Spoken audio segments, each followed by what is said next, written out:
Greetings, viewers, and welcome to another episode of Roll Off a Tangent.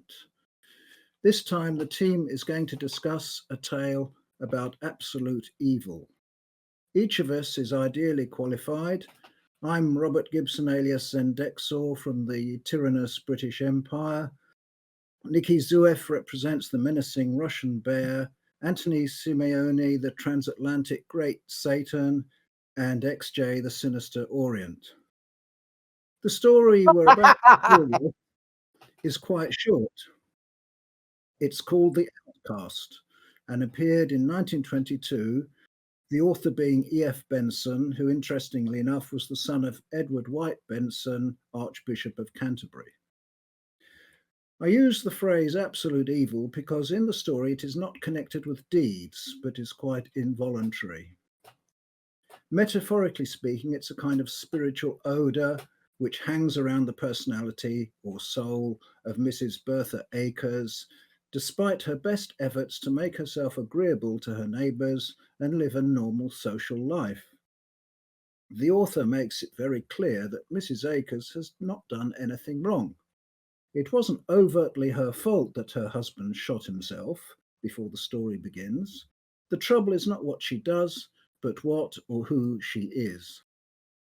Eventually, we are given a very strong hint, though no more than a hint, of who this person unconsciously is. It comes from the narrator's cheerful brother-in-law, Charles Alington, who speculates idly on reincarnation, making the suggestion that we have past lives but don't remember them. He says, "Now I know what you're going to ask me. If we've all lived before, why can't we remember it? But that's so simple. If you remembered being Cleopatra, you would go on behaving like Cleopatra. And what would Tarleton say?" Tarleton is the village they're living in. Judas Iscariot too. Fancy knowing you had been Judas Iscariot. You couldn't get over it. You would commit suicide or cause everybody who was connected with you to commit suicide from their horror of you. Or imagine being a grocer's boy who knew he had been Julius Caesar. Of course, sex doesn't matter. Souls, as far as I understand, are sexless. Just sparks of life, which are put into physical envelopes, some male, some female. You might have been King David, Madge and poor Tony here, one of his wives. So that's the speech. That's the speech full of clues. It would have been disastrous for the story if this possible answer to the mystery had been clearly stated or even hinted too soon. As it is, E F Benson feeds the plot with incidents hinting at an awful truth. The fact that Mrs. Acres' husband had shot himself, the dog that fears Mrs. Acres when she visits, the parson's wife's terrified canaries beating their wings at the walls of their cages, and perhaps the cleverest hint of all, the fact that she is quite happy in the house she bought, despite its reputation of being haunted.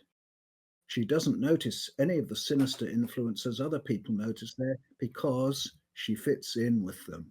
She is one herself. Later comes the creepy climax. Mrs. Acres dies on a voyage and is buried at sea. But her body, rejected by the waters, is washed up on shore. And then the flowers placed on her coffin immediately fade, and spookiest of all, in the scene that sticks most in my mind, her coffin is automatically heaved up, rejected by the earth itself. In my view, the story embodies a vastly important and controversial idea in ponerology, the study of evil. Namely, that though it may become involuntary, yet it does not thereby cease to be evil. And now over to my fellow ponerologists. Could start by The Council of Evil has rejoined in 2025. I'd like to start. Yeah, I'd like to start, if you don't mind. I think, first of all, this is one of those stories where the name of the story itself is just as brilliant and as concise as the actual contents from within. There within. because it's literally called the Outcast. You don't need anything more or or anything really else when it comes to that title, because it tells you exactly what the story is going to be about without you really even needing to read it. And the fun of it comes from the fact of exactly how this person is an outcast in this current reality that we are occupying inside this short story. And the idea that someone is born into just being disliked is very interesting. It tackles the idea of prejudice, the idea of what we ourselves believe about the people surrounding us, because I'm sure all of us have had that experience where we come around when we see somebody and we have a conversation with them and we just don't like them. It doesn't matter what we do or what they say, there's just something inherently about this individual that gives us pause. Like perhaps they scrounge up their nose in the wrong way whenever you talk to them. Minute things that instantly set our brain, monkey brain that it is, into a state. And I'm not simply talking about things that we are predetermined to dislike, like someone being quite arrogant or perhaps even self-aggrandizing or making jokes at other people's expenses.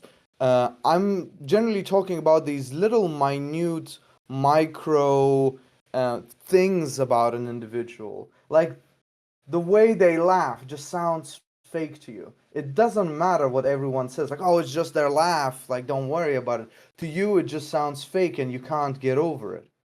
Mm. And giving life to that idea that there's something hidden therein behind that human concept is very interesting. Now, of course, it's also kind of dangerous because the idea that we dislike somebody just based on something that they are not capable of changing is a worrisome subject. But for a short story written in the 1930s, it's a brilliant concept, and that's kind of where all of my positives end. I believe that the story itself uh, is interesting, but because of the concept alone and the masterful way it is written, I would maybe would like have liked it more if there was a lot more scenes with these actual interactions between this woman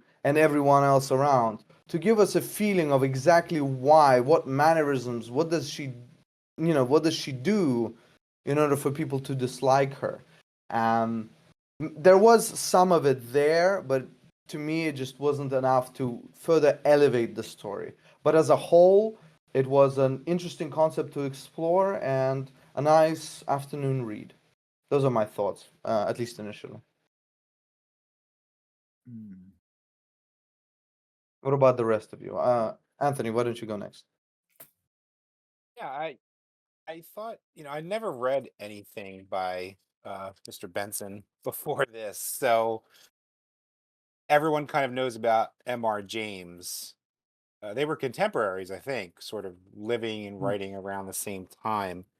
So everyone knows, M.R. James. I think anyone who's into genre fiction knows his ghost stories, and but I'd never read a story by Benson, and I was really very, very happy with the story. I just, I think it did set a good mood, for early and the early 20th century.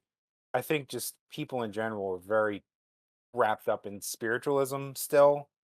So that was like the you know, late last century, and then well, late 1900s and early 20th century. Or I'm sorry, I'm getting things mixed up. Late 1800s, early 1900s, right? So late 19th century, early 20th century. So I think that sort of kind of came to the fore with this idea of the reincarnation, and can a spirit, and it was kind of tapping into this, like Robert was kind of hinting at the beginning of during his introduction.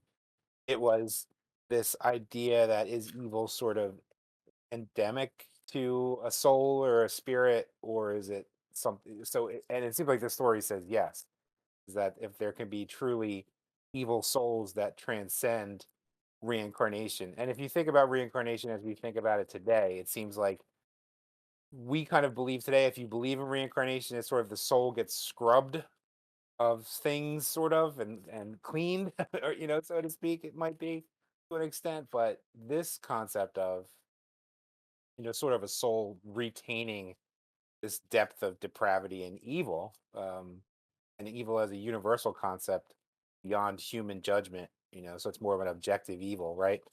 um so yeah, but this thought that the story's name is the Outcast, and this soul is outcast from the ground and the ocean. The ocean spits it back up. Even at the end, the ground spits this body back up that encases this soul, right? So it was really, and I thought just the lead up to it and just how it started out as this very idyllic seeming English, town, small English hamlet sort of thing, to this lurking presence that these people are just reject the presence of this person. They don't quite know what's wrong with this person, and I thought it was just a masterful sort of build up to that. And I definitely want You to read more. reminded That You reminded me of another missed opportunity that I thought about. I think when the body was cremated, it would have been a neat addition if the author also talked about, like, and then for weeks on end, in this small town, there were circumstances that occurred that were peculiar and weird and nasty, like people had arguments where there should have been none, and so on and so forth. Like, give a bit even more gravitas to the idea, like, even now that you've cremated this body, it's still in the air, right? Like, the mm, ash has been spread, and something wrong is going on mm, until the wind yeah. takes better tiding and the ash is gone, so to speak. Yeah, and even then, if it becomes ash and particles, maybe if those particles settle, where they're invisible to the naked eye, but maybe the area where the particles of ash settle Yeah, becomes they a had to disturbing place, rebuild the right? they had It to becomes rebuild the cremation facility or something right. after that happened. Like, it broke It the like oven or yeah, something. yeah, or like a lingering sense of evil in a place, just because of the Mm, ashes. But I mean, to me, it yeah. was like, okay, well, if the soul's the problem, why is the if the body's dead or cremated, wouldn't the soul be gone already? I don't know. So why is it linger? But it's Mm, overthinking, and I think at that point for me. But yeah, mm. but overall, I enjoyed it, and I'm going to try to read some more Benson. I think it might be coming from the idea of those curses, the curses of the tomb. That was a very Uh, prominent, aspect of horror in those times. The Egyptian chronicles of people finding these strange burial grounds where there was some sort of a curse set upon it, and so on and so mm, forth. I think that's where that was going. But yeah, I agree with you. There's there's a lot that makes sense in this story from the point of view of how it itself tries to make the actual logic work. But yeah, I feel like there's so many ways that you could take it even further beyond, that my mind percolates. And perhaps that also says that the story was great, because it has sent me into all sorts of these ideas that could be added on top of it. But at the same time, I would have liked to see more of that in the prose as well. Actually, what about you? What did you think about this story? Well, let me start with the positive stuff. And what I think is, I really love these old timer stories, because they are always so poetic, and it's so different from the very direct way we write these days. Like, I'm gonna give an example. Mrs. Acres, still on the sunny slope that leads up to the tableland of life, which begins at 40 years, was extremely handsome, cordial, and charming in manner, witty and agreeable, and wonderfully well dressed. And I'm like thinking to myself when I read that passage, what a wonderful way to describe a person pushing 40. Hmm. It was like, I was like, wow, what a way to describe, such a beautiful way to describe, because this describe the process, because like if a modern writer would probably not even think about phrasing it things that way, and I was just like, she's very, for a middle-aged woman, she's very beautiful. That would probably be like the extent of it, and then maybe some description about how exactly she's beautiful, right? It's like, I'm like mind blown. Like I love reading things like this. It's just such a wonderful adroit way of turning phrases around and then just like painting a very beautiful picture in my mind. And I would say like the entire story is filled with that. So much so that I'm giving it really high marks just based on that alone, because I am a very prose guy. It really does matter to me how it's written, and it almost is enough to cover over the fact that I didn't know what the story was about. There was this masterful build up to this tension about the evil nature of this of Mrs. Acres, as Anthony has brought up. But for the life of me, I kept trying to, I just kept trying to find like, what was it exactly that she did that was evil? It wasn't anything she did. Wasn't. No, and precisely that was what threw me off about the entire story. Like okay, there was all this description about her being evil, and I kept trying to find like the actual deed that she did that warrant such a label, and just like Well- the things that happened around her. And then I was like, I couldn't figure it out, and then the whole thing just ended with her being spat out of the earth and all of that really dramatic stuff. And I was like, okay. And I walked into this discussion like thoroughly puzzled until you guys started talking about like Nikki and Anthony, and then your introduction to her just being evil despite not having done anything. And that was when I took a step back, and I'm not sure I like this concept. You know, it doesn't sit well with me. Even some of the ideas that Nikki later came up with, like just like spitballed out, and then Anthony, right, or the ashes and stuff like that. That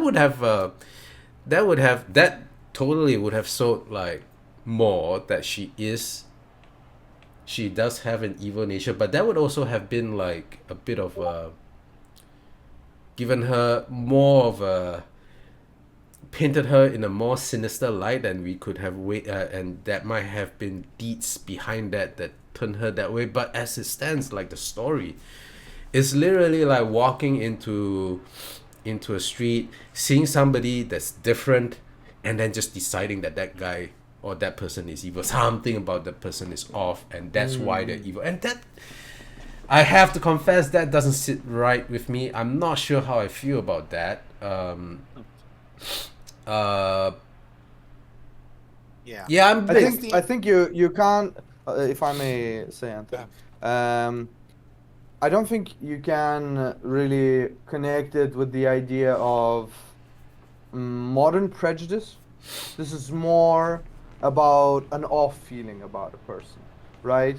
I don't think that the story is trying to create parallels between the idea that you just see somebody and they're wrong because of the color of their skin or something like that, or because of the way they conduct their faith or something. This is more about just this animalistic fear of something that is unknown. It's like the idea that this person is a beacon of something from the past that has done a terrible deed, right? But I understand the connotations of the story if taken in the light where at least at the very least.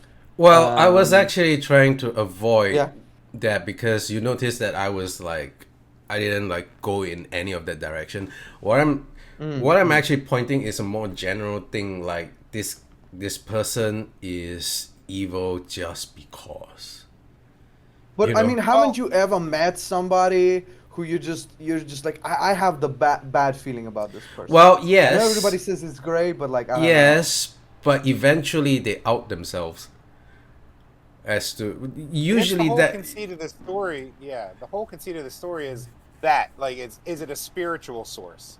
You know, is there a spiritual reason behind these bad feelings you get about certain people? And, you know, can a reincarnated soul carry that malevolence? So if someone in the past, if reincarnation is real and someone in the past, like your soul that you currently have in your body used to belong to someone who committed horrible deeds that stain that soul, can that evil that was inflicted by that past life, you know, permeate into the new body, you know, when the soul is reincarnated?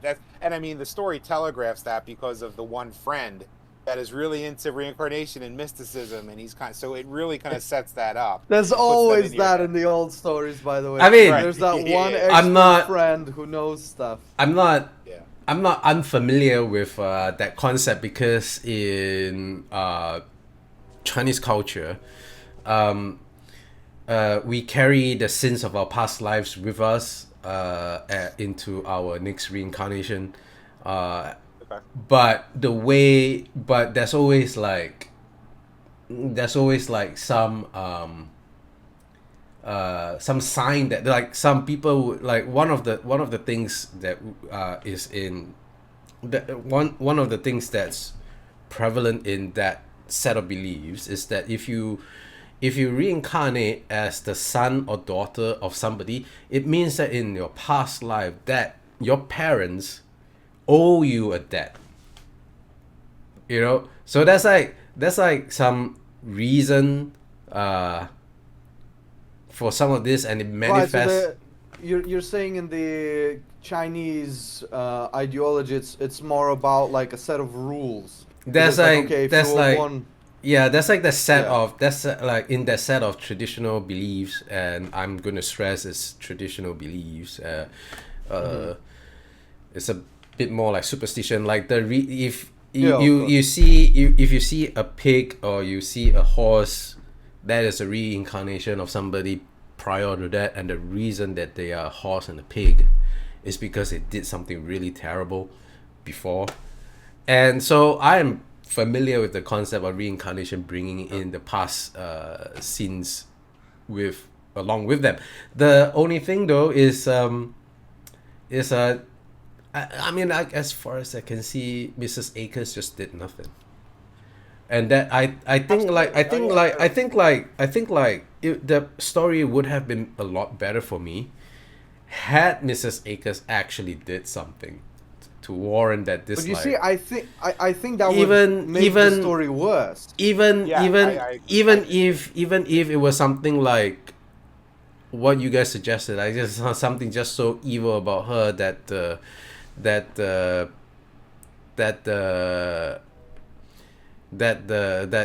when she got cremated, the ashes did something or something. I don't know. Like as far as I could tell, all of her acts in the story were super mundane.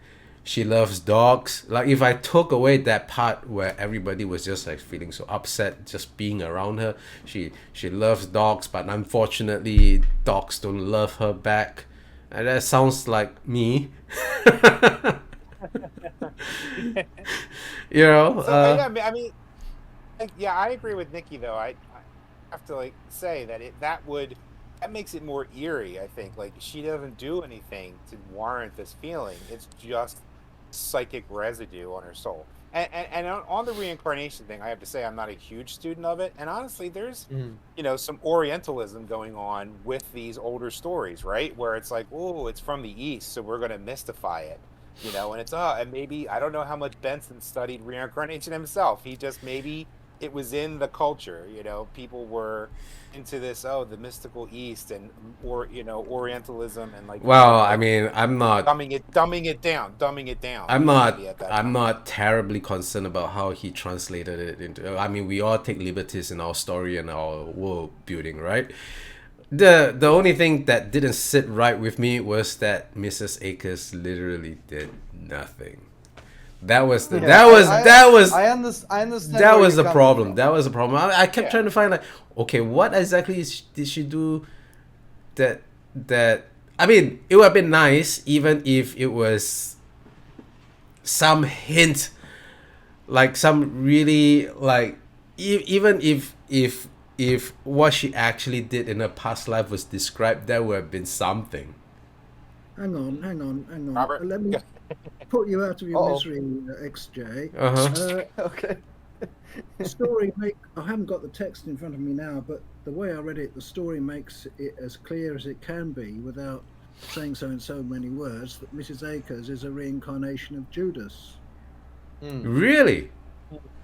Yeah. I mean, I think that's pretty clear. I mean, also regarding mysticism, Benson does use the idea like, well, there was this text in ancient Latin that my friend translated for me, like at the end, to add more gravitas to the story and so on and so forth. But yeah, who spoke Latin? Romans.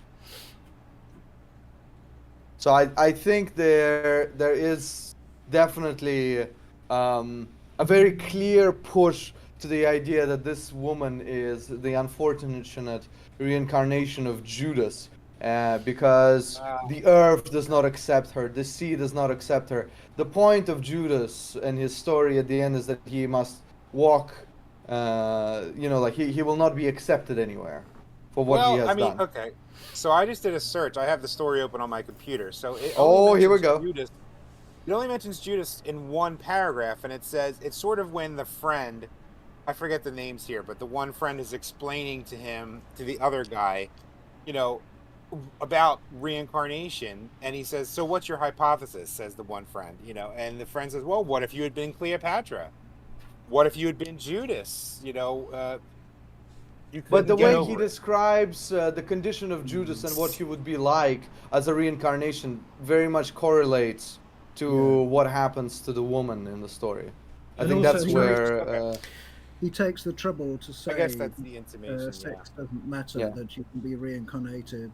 Yes, yeah, that's true. Different. So maybe then it wasn't. See, I had read the story that a recent past life within the last century or so was the immediate precursor to That was my Bertha. take. That was my take too. Like But that doesn't I mean mean, that soul couldn't have always been that- Judas. that is a interesting take, and I'll probably accede to your interpretation, Rob. But I have to say, on first reading, and it might be clearer on the second reading or third reading, but on first reading, I did not see the connection between Mrs. Acres and Judas Iscariot. And that might just be because I'm not actually sure who Judas Iscariot is, and I'll confess to being an ignorant Oriental He betrayed barbarian, Jesus. He betrayed- too sinister. You teach us about you're gonna land us in hot water here, actually. Yeah. You teach us about reincarnation, and we'll teach you about Judas, who betrayed Jesus. Oh, that Betrayed Judas! Jesus. I had no idea Yeah. his last name was Iscariot. Yeah. So maybe It's a this really cool soul- surname for somebody so foul. Yeah, sorry, go on. Yeah, right.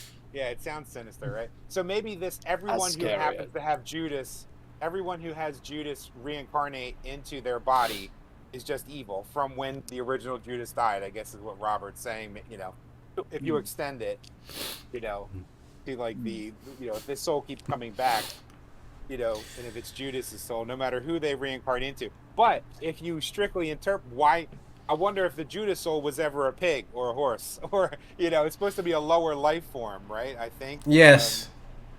Correct me if I'm wrong, Yes. but if you're bad, so by this time Judas should be a microbe. Oh my God, Judas Iscariot is coronavirus confirmed. I believe it. That's it. That's right. That's it. That's it. I mean, whatever the science says, that's what we That's know a now. cool story. That's our canon from now on. Is that right? I mean, that would be honestly the idea that viruses are reincarnated horrible people, and the worse the virus is, the worse the worse the person was, and then That's the ultimate amazing. final boss is Judas Iscariot. I mean, we're sitting on $1 billion idea here, and we're not doing anything with it. Right. We I copyright think- that idea. We copyright that idea. I think a way to modernize the story, to make it more agreeable with what XJ would want, and also with perhaps what I would want, is showing more situations in which this lady is not outwardly evil in some way, but what she does leads to horrible consequences for other people. Like, she's by the elevator and she doesn't wait for everybody else to walk in because she just needs to get to the top of the building, and then somebody misses their appointment and they don't see the birth of their child or something like that. Just like these little instances, more and more of like whatever she does, it just goes the wrong way, and how unfortunate that is for the people around her. But also you could just be like, well, you could say that she's a horrible person doing all these things intentionally and not caring to people around her. Or it's just an unfortunate set of circumstances and people are just making it up in their head just because they don't like the way she laughs, right? So the story doesn't do enough of that, in my opinion, making it more and more plausible as to how exactly people would dislike her in the certain ways that she acts. But at the same time, Or he could have got. To me, it would have been a better story if he did what you just described, or if he went the opposite direction to paint Mrs. Acres as being just like her actions were just like super outstanding, But despite that, everyone just hated her for some reason. That would have, like I think my issue with just this part of the story, because I like the story as a whole. Just this part of the story is that one, the connection between Judas and Mrs. Acres was just not very clear to me, and second, it's just like the things that Mrs. Acres do in the story are just very mundane. I just don't see. There's just like nothing interesting about what she did, And if she had done like a lot of good, or just create like things that just happen around her, I think that would have, if weird things just happen around her, or if she just like go out of her way to be like the charitable person of Tarleton, that would have been a more interesting story. At least I would have taken away, like I would have had more emotional reaction to this woman who, from all outward appearances, was doing all the good stuff, but everybody just hated her for a reason. I would be thinking like, oh, what's beneath that veneer of charitable deeds, and then coupled with the fact that the earth just spits her out. I mean, that's like super dramatic. It's like, okay, well, what's going on with her? That would have elicited. Yeah, as it stands, she's very passive. She's very passive as a character. So maybe if she had been trying to be more philanthropic and maybe was like a really actively good person trying to do, but people still negatively reacted to her, you maybe would have had a more. That would have given me a more. This poor woman. Yeah, that would have given me a more emotional reaction to Mrs. Acres, and it would have been like, it could have been a bit of a poor Mrs. Acres. She did her best, but everybody just hated her anyway. Or it could be, just like suspicion. Okay, what's she up to? What's behind all these deeds? Anything other than just this like very mundane portrayal of Mrs. Acres. I think that would have made the story better for me. But that's just my take, and I think I've gone on long enough. Let's move. I'd love to hear what Robert has to say, because he's the one who suggested this story. What is his opinion on this whole thing? One could follow up the theme of evil that doesn't have any overt explanation or excuse in Arthur Machen, which is who's an author we haven't discussed. His stories, The Inmost Light and The Great God Pan, but you'd be really dissatisfied with those, XJ, because you'd be saying what you said for this one, only even more emphatically. But they are they are actually very good horror stories in my opinion. I think really putting more details in, as Nikki would like, would actually subtract from the impact of a very short story like this. It would effectively make it into a longer story, and I don't know, I can't imagine this as a longer story. To me, it just packs a short punch, and that's it. Of course, it doesn't do to think too logically about it all. I mean, just inserting 2 or 3 paragraphs in there with just her everyday life, I don't think it would like extend the story that much. But I understand what you mean, that it's a very compact package that speaks for itself. Yeah, I think the paragraphs that are there, the general observations that are there, are the sort which stand for lots of others. You know, they exemplify lots of other stuff which you can fill in yourself. That the image that they create of an ordinary life, and it's got to be an ordinary life, otherwise the story loses its point. It's got to be the contrast between the very mundane fabric of Mrs. Acres' life and the fantastically portentous spiritual framework, really, of the story. That's got to be it. So, for example, we aren't told why the husband shot himself. It's just he was filled with horror, and that's it's got to be like that. But he is kind of a terrible man, the way he is described to us. I don't think anyone felt kind of bad about him doing what he did to himself, even though it's a tragedy no matter what that a human life is lost.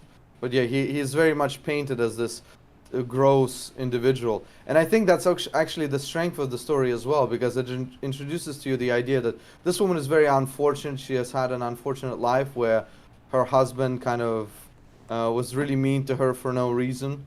And then it shows somebody like the pleasant wife of the main character also being horrified by this woman, even though we've had so many interactions with her throughout the story where we just see that she is just a pleasant woman who wants to be a friend, right? So yeah, there's a lot of masterstrokes inside the story, but I think what is unfortunate regarding it is that it has had a lot of time set against it. So in the current, as I said, like the modern world, the modernized version of this story would be much more complex and would have a lot more layers to it in order to portray the horror. But one must also recognize where this comes from and what kind of a pioneer the story is when it comes to the psychological horror of just not understanding why someone just sets off a warning clocks inside your mind. Yeah, I thought when reading the story, I interpreted it as being her husband became a terrible person by spending too much time around her. It's sort of like she had this like evil psychic radiation almost, like, to put it one way. Evil psychic radiation. Oh yeah, it rotted him, like his soul, like just being married to this person who has the soul of Judas, and maybe she's this emanation that makes people uneasy just by hanging around with her. If you're married to her, you're constantly around her. Does it warp your behavior to become more evil just by being in proximity with this? That was totally my take too when I first read that. I was like, okay, is this going towards the Lovecraftian bend? Like just Just like something that is so incomprehensibly evil that just being in the presence of it warps the mind. That was Yeah. initially where I thought the story was gonna go. Mm-hmm. Yeah. Robert, I don't know any other, since you picked the story, obviously you enjoyed it, so I don't know if there's, I mean, I think the craft of it, I think the writing was excellent. I think it was very atmospheric. I'm sure that you would tend to agree. Seems like we all kind of agree that it was. Yeah, writing I style love was I love the way it writes. I mean, it's like, again, that wonderful little passage about describing a woman pushing 40. It's just like amazing. Yeah. Yeah, he Oh, wrote yeah. a lot of stuff, did E H Benson. I've read probably about half his stories, and I think this is the best one, in my view. A lot of them are quite mediocre, I think, but this one just did what it was aiming to do. Yeah, can I read one passage that really struck me? Okay. Just the Please. way it was. I mean, just listen to this. I mean, I thought this was excellent. Spring had begun to stretch herself in the lap of winter, when next the curtain rose on this veiled drama of forces, dimly comprehended and shudderingly conjectured. But then, indeed, nightmare ripened swiftly in broad noon, and this was the way of it. I mean, that was just, that's amazing. Yeah, I remember that stood out to me too. I was like, oh, spring stretching in the lap of winter. Wow. Right. The imagery of it was just so poetic. I mean, I loved it, and it was just that. So that sort of writing, encasing the story, it was just amazing. Like, so the writing, I think, and the description and that was. Yeah, I mean, like to me, the prose is so good that it basically just like It really covered carried the main issue I had with the story, which was that I could not for the life of me see what is so interesting about Mrs. Acres. Yeah. Yeah. I mean, it's right up there with. I would think that it sort of reminded me of H.P. Lovecraft, but this out H.P. Lovecraft. Like I think H.P. Lovecraft's writing. I think he leans too much on huge, strange words, but this is sort of like, this is the way you write something that's sort of sinister, low key sinister, and like build the atmosphere this way versus like sometimes cyclopean, and of words like that, non-Euclidean is not scary. I don't know, man. If I saw non-Euclidean on my, financial exam, I would definitely, crap my be pants. terrified. Yes, I'd be like, oh shit, I'm gonna fail this question. Yeah, exactly. Non what? What a horrible thing to encounter. Oh no, I'm gonna fail. Exactly. Right. And then for the next, But imagine it with like violin, horror strings, like. All right. Exactly. When it comes to the way the story was written, Robert, do you recognize any other authors? The turn of phrase, anything that you would say that somebody else that you enjoy got inspired, or maybe where Benson was inspired from? Any similarities that you noticed when reading the story again? I wouldn't know. I mean, my brother probably would be able to answer that because he knows more about this. I'll get him on the podcast. Yeah. He's read a lot of Algernon Blackwood, and he says some of that's really good. I'm afraid I don't really know Algernon Blackwood, but same sort of period, I think. It might be worth looking into. I happily lap up any suggestions by Robert just on the strength of the prose, generally. Yeah.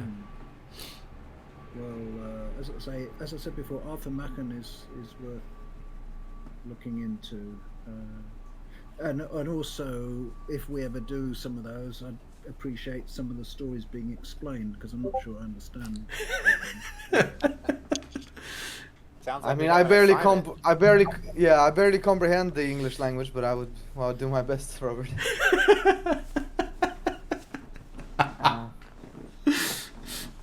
Yeah, absolutely. All right. Well, As I said, Yeah, I just wanted to say once more that the concept of the story puts it leagues and leagues away from anything else that is of the same length and of the same genre.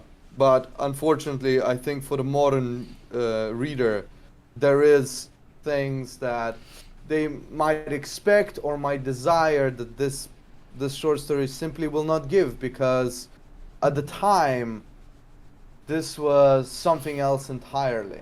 The way the prose is written, I mean, there's even a moment where the fourth wall is broken almost entirely, where the author basically says, well, somebody might say that this is just a bunch of coincidences and this is all a set of unfortunate events, and you might be very well right to do so, but however, here's some more facts, right? So he's like trying to further deepen your horror by speaking to you directly. And as somebody who is in a modern world, that is a callback to something that we no longer use, and that doesn't really work nowadays. But back then, the idea of addressing the reader must have been, in one shape or form, more acceptable, more spooky. I'm not sure exactly how to say it, because, well, I wasn't born back then and I can't really tell you exactly how that would feel for somebody who was reading at the time. But because I see it, because I see this technique used so many times, it must have been effective. Because it is even used in a lot of movies that you watch, the black and white and the early colorized movies, where in the middle of the spectacle, the narrator addresses you, the person currently watching this movie, and being like, "Oh no, the demon in the movie, it has been released inside the actual theater you're sitting in right now. Watch out, it's there on the left and there on the right." And I believe there was even I can't remember the movie, unfortunately, but I think it was like maybe The Body Snatchers or something like that. Anyway, so they had paid actors who would have these rubber rubber props of the actual monster from the movie, throw them around in the theaters the very first few weeks at the people in an unsuspected time, and then the screen of the actual film would go to black and be like, "Oh no, there is the body snatcher somewhere inside this very theater, be careful." Right? Yeah. Good point. Well, The call's coming from inside the theater. Yeah, exactly. It's inside the house.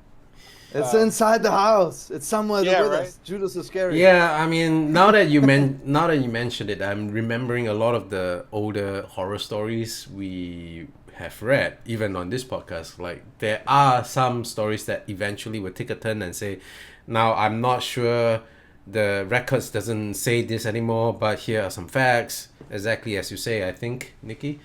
I think Lovecraft may have used a few himself of that method. I think some of the Weird Tales, Fantastic Tales magazine stories that we read also used that particular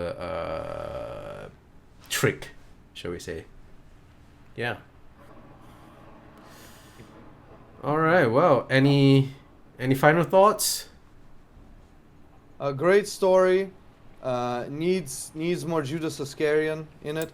7.5 out of 10. I would say, yeah. I mean, I thought it was a very good example of that early, sort of early 20th century ghost story, right up there with, the M.R. Jameses of the world and other authors of the time who were writing ghost stories. I would give it an 8.5, especially since, you guys have broadened my horizons on, maybe this character could have done a little bit more to even try to redeem herself. Maybe she had some inkling of her own toxic, psychic radiation, as I said earlier. So maybe if she would have been more of an active character. Maybe, but I would say the writing kind of really carries it, and some of the mood and atmosphere that was set and the general concept. I would say 8.5 for my score. I would, yeah, I'm giving it an 8 just because of the prose. Like, I really love the writing on this thing, in this thing, and yeah, unfortunately, I do feel like it would have resonated better as a story if Mrs. Acres had been more active. Because as it is, she just came across to me as more like a landscape, like a landmark in the town rather than an actual person. Yeah, but just for the power of the prose alone, 8 out of 10. Robert. Robert? I'd give it 9.75. A very precise would number. Yeah, I would give it. I would have given it 10 because my usual rule is that if I can't think of how it might have been done better, I assume it achieved what it sets out to do, so I give it full marks. But I'm not sure. I'm not absolutely sure about this one, so I'll just knock off 0.25 just to be on the safe side. I think it's very good. It's his best story that I've ever come across so far. Yeah. There's a huge book, stories by E F Benson, which I borrowed from my brother. Sort of, I don't know, 700 pages or something, and I've read about half of them, and this is the best so far. Well, it is a good story. Yeah. Good writing. Good writing. To be more accurate. All right. Well, I guess if no one has any last thoughts, then this about wraps up the podcast. All right. Well, thank you for your attention today, dear readers, dear listeners, and if you like the podcast, just help us out a little bit by liking and then subscribing. And with that, take care. Yep. Peace. Happy reading.